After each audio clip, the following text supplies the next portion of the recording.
So, did you hear what the Trump administration did at one of America's military cemeteries in Europe, just in time for Veterans Day? Yeah, the story just broke that a display panel that had commemorated the contributions of the 1 million African Americans who fought to liberate Europe from the Nazis had been removed. It had been installed a few years ago at a visitor center at the Netherlands American Cemetery, where more than 8,000 American soldiers are buried. No explanation was offered for why the panel was removed, but once you learn what the panel talked about, the answer is obvious. The panel's text pointed out that African Americans during World War II were waging what they called a double V campaign, fighting fascism in Europe and racism in America.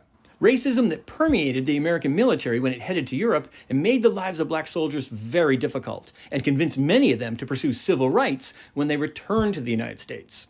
It's a story that's brilliantly chronicled in Matthew Delmont's book, Half American, the heroic story of African Americans fighting World War II at home and abroad. The visitor center also explained that the cemetery had been constructed under extremely difficult circumstances by African American soldiers in 1944, circumstances that reflected that racism in the U.S. military. These are the kind of civil rights stories that Pete Hegseth and Trump have sought to purge from military installations, Pentagon websites, and military cemeteries, while at the same time they renamed 9 military bases for Confederate generals who fought against the United States to preserve slavery for all time, and restored a Confederate monument to Arlington National Cemetery.